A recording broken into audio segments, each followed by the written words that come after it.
Who's ready for an adventure?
Morning. It's an interesting night last night. I made the mistake of going to bed around sunset. So the mosquitoes come out in force around then, and they don't go away until a little ways after it gets dark. So I went to bed in the peak of the mosquitoes. They followed me. Sorry, I'm just keeping an eye on Roy. They followed me into the shelter, and then they wouldn't leave all night. Normally what I've been doing is waiting until they dissipate, and then I'll go into the shelter, and then you get a few in there, but not too many. But this way they follow you in when they're at their peak, and then they stay in there. So they were quite thick. I got out for half an hour or so, went down to the water, had a little campfire, took some casts, and then came back. But they were waiting for me, so that was a pretty constant struggle throughout the night. I lost a good bit of sleep just having them biting my face. Also, it started pouring in the middle of the night, which was a little bit unexpected. It reminded me of the very first night I had here, except not near as bad, both in terms of the mosquitoes and in terms of the rain. My tarp didn't leak, so that's why it wasn't nearly as bad. Anyways, so that was that. I'm feeling pretty tired today, so I may have a nap later on. We'll see. But I'm up now, so let's see what we can make of the day.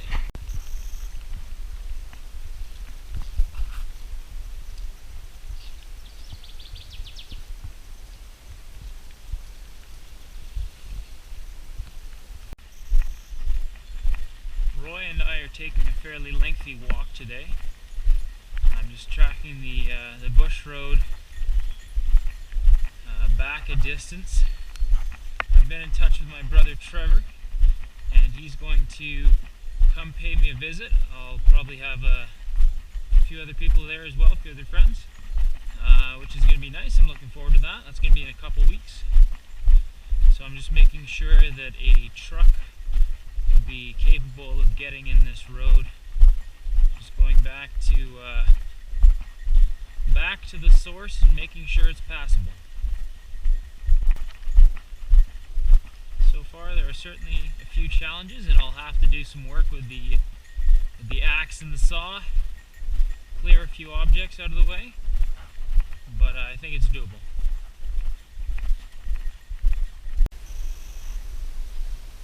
Just harvesting some bulrushes here for lunch/dinner. Figure I have the cattails, but bulrushes taste better. Now when I pull on them, if I feel a snap, that's a good thing. That means I got the shoot as well.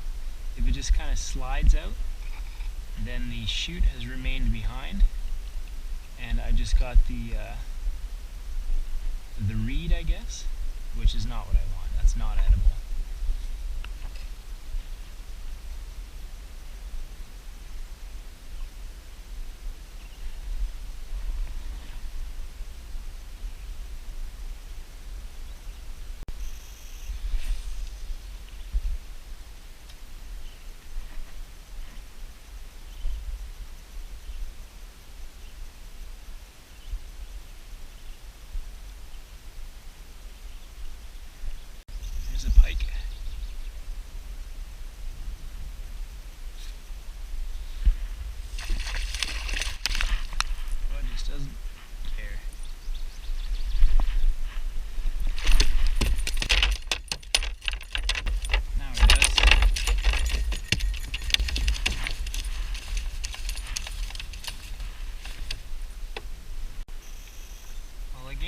day's worth of protein, but I lost one hook off of my worm harness. I do have others though, so that's a sacrifice I'm willing to make.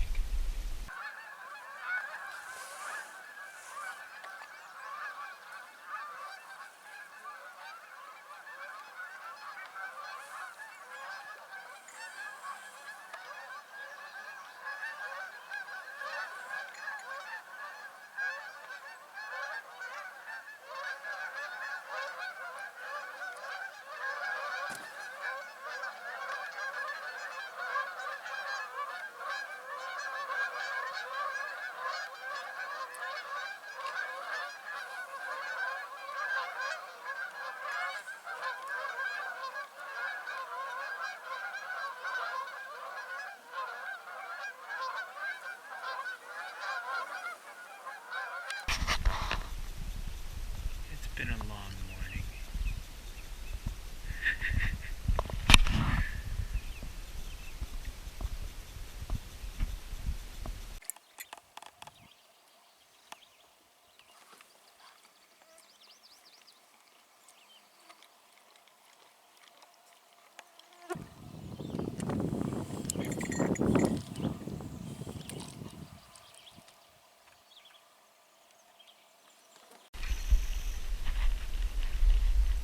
So it's around 2 o'clock now. I've been out here for a couple hours. Caught the one pike. I also caught a bass, which I of course let go. Not in season yet. But the the rain is gone. Clouds are clearing up. I'm getting some blue sky and sun. So I've decided to head it back into shore. Avoid repeating yesterday's mistake. I don't have my hat or sunglasses with me as well, so that makes the decision easy. Taking my time as well, even though it's not exactly hot and I feel fine. It's better to conserve energy. Survival is a game of calories in versus calories out. And besides, I'm in no rush. Might even take another cast here.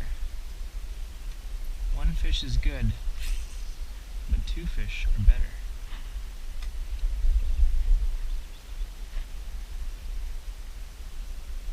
The old saying goes, 2 fish in hand are better than 1 fish in hand.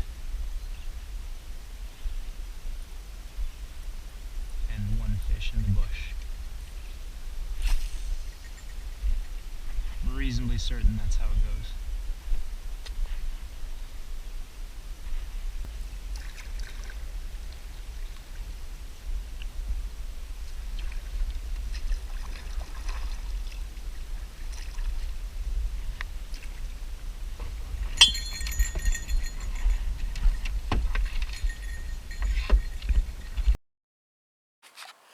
So the weather is now back to more like what it was when I first got here, which is sunny, warm, and a bit breezy. So I've changed my shelter. I originally, well, back to more what it was originally like. So it is now higher. It allows a breeze to come through. It still keeps the rain off, obviously, but when it got colder, I lowered the roof a little bit, which trapped things in. So, in other words, heat, which is what I wanted. However, once it gets hotter, it traps the heat, which I don't want, and it also traps the insects, which come out a lot more when it's warmer. So I've raised the roof to allow a cross breeze to come in from the south side there, hopefully blow right through, get the insects out of there, and keep me from getting too hot at night. So I'm just separating into shoots and leaves right now.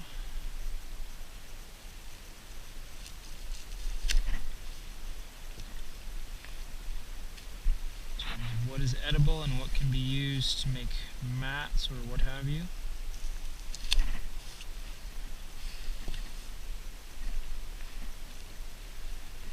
Just a note on the table here. This was already here when I got to the site. Just the general site setup is a little less intensive than I had originally planned. It's pretty cushy. Well, it has a table and it has grills. which make a big difference. Grills do. And it's nice to have a table as well. So it's more than I expected to have. Just in the first few days I kind of realized, holy crap, 2 months is a long time to be out here. So I'm not going to fight it. I'll use what's here. If it's here, I'm going to use it, obviously. I do still plan on establishing a site from scratch. And I'll also do some cooking over an open fire with no grill, more than I already have anyways. And yeah, just give a feel for what that's like. Just in terms of the amenities at this site though, I'm not going to turn it away. Just realizing how much work it is really to feed yourself entirely off of the land. It takes a lot of effort, so I'm not going to turn away the comforts that I have. Because like I said, the adventure so far has turned out to be a lot, well, maybe not a lot, but it has turned out to be less intensive, but that is because it is so extensive. So I can't do it both, unfortunately. Or maybe I could, but that would be more of a gamble. And I am intent on surviving this rather than having to pull the plug. One step and then another, and before you know it, we're running. Just generally speaking, I'm thinking I definitely do more intensive stuff than I have before, but something this extensive, 2 months in length, it's we're on day 11 so far. I'm not really feeling the length of it yet, but I know that I will be by the end.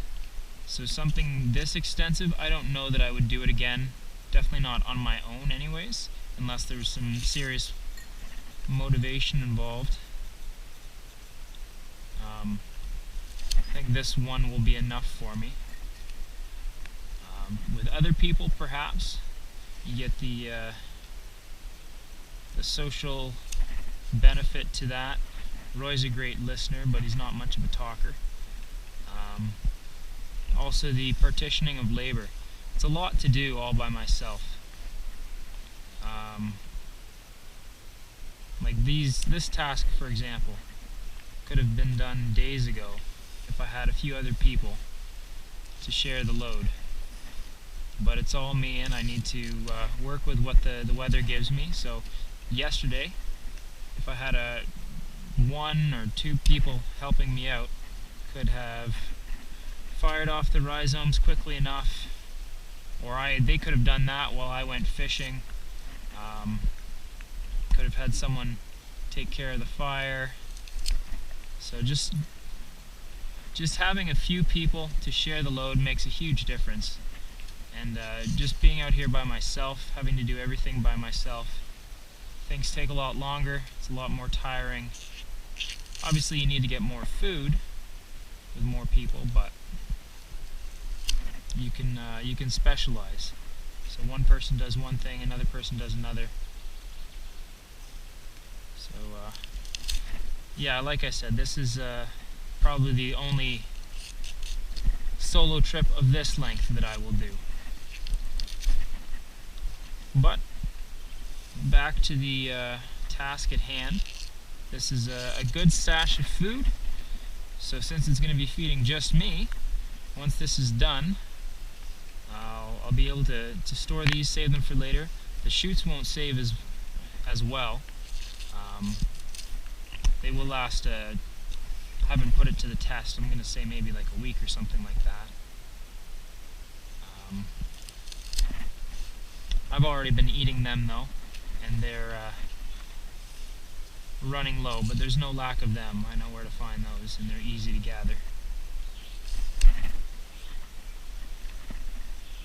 So yeah, I'll finish these off, have these as a long-term food source, and I'm starting to establish a bit of stability for myself. So I don't have to go, or don't have to wake up every morning wondering what I'm going to eat. I know that no matter what, I've got some rhizomes ready to go, I've got some shoots ready to go. Unless it's raining too much for me to get a fire going, I've got those mussels. So I'm just closing in the last of them here.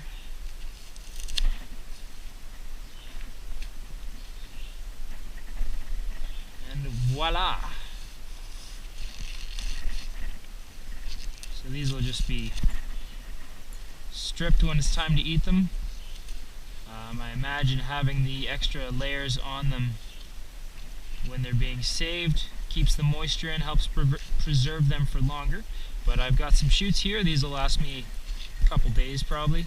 Got the rhizomes, those will last me quite a bit longer. And then I've got a big old pile of leaves which I then need to sort into usable and non-usable.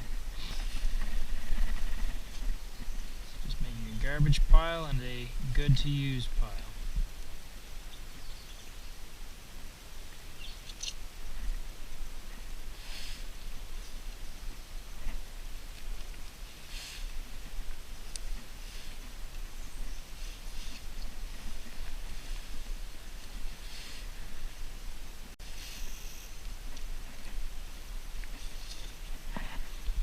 Alright, so that is that. Just had myself a nice little siesta so I can recharge, get some energy back in me. Things have been pretty nice. It's warm and sunny with a wind, so it should be drying things out nicely. I'm going to get a fire going and cook those rhizomes so that they're a nice, ready, long-term food supply.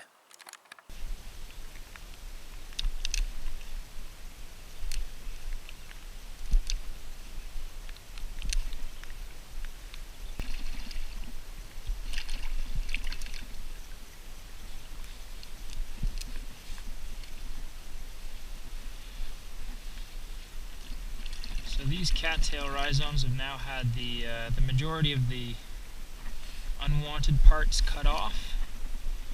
So now I'm just giving them a quick rinse to get most of the clay off of the outside of them. Again, it's not crucial that they're squeaky clean because you actually peel them open to eat them, so you're not eating the outside anyways. I'm just getting any bulky stuff off. So there we go. It's a nice pile of rhizomes, all set to be cut up and roasted. Slipped out there, and I had my hatchet in hand when I was doing that. So fortunately I was able to realize what was going on. I tossed it off to the side and took the brunt of the fall with my elbow and back and head either. So that could have been really bad, but fortunately it wasn't. So don't trust rocks, especially when combined with moisture. Not to be trusted. And I just want to clarify why I had the axe in hand. I was trying to get in underneath these dead branches here. But after that little incident, I decided to stay away from that particular rock face. Come in over here and get these ones in a little safer location. So these are going to be used to cook up those rhizomes.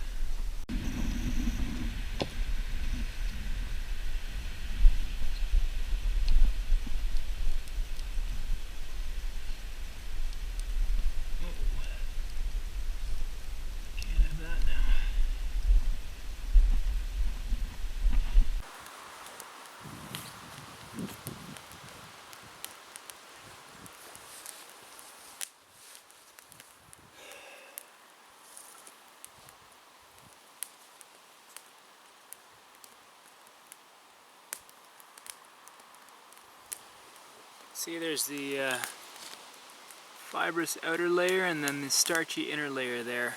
And it's the inner layer that is edible. Just need to peel away the outside.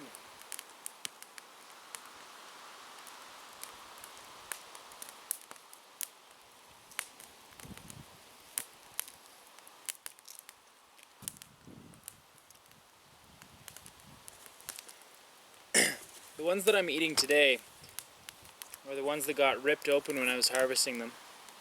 So they've got clay and silt and crap inside them. Really gritty. Not the best. They're normally fairly good though.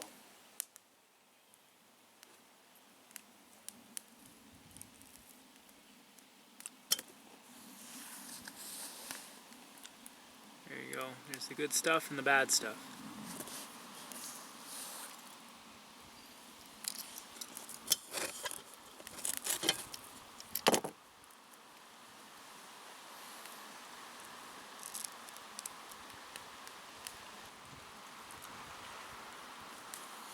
And that's fairly good. A little stringy.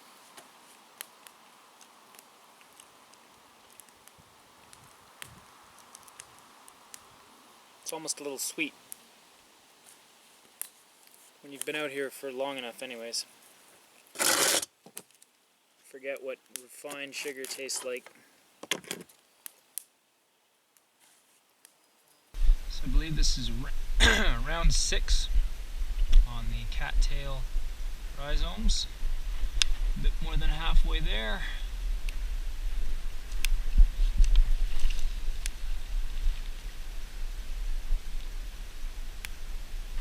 So this has been a real process. I'm almost there. I'm just hoping that I can finish this all before a storm hits.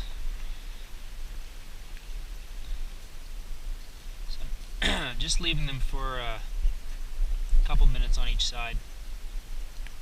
They're not very thick, so they don't take too long to cook.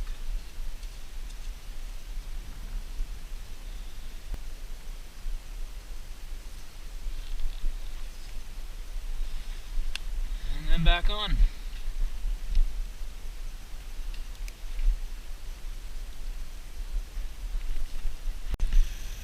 Alright, so those are all cooked up now.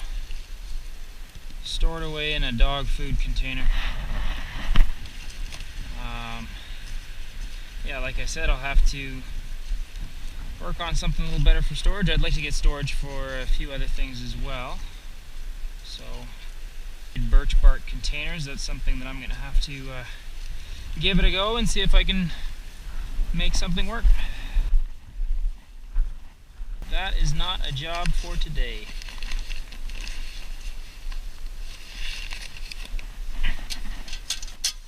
Job for today is hunker down and prepare for the storm. We'll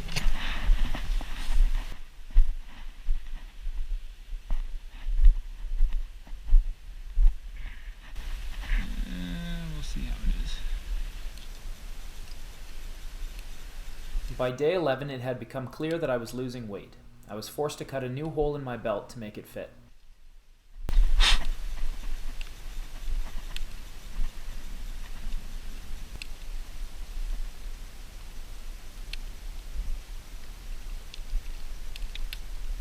Since it seems highly likely that we'll be getting a storm soon, I'm going to make the changes to the shelter back to the way it was.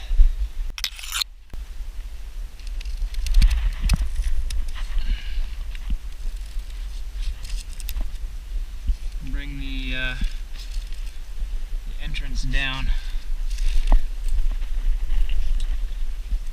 so that it is more stable, less likely to catch a wind and turn into a sail.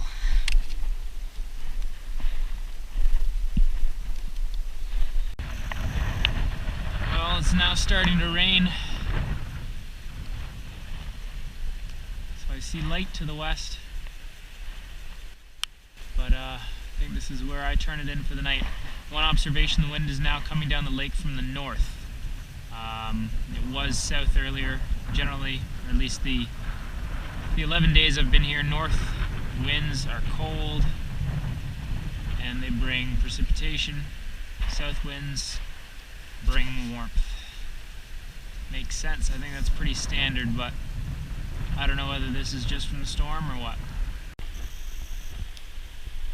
It's extremely gusty out there right now. I just had to get up and fix one half of the shelter.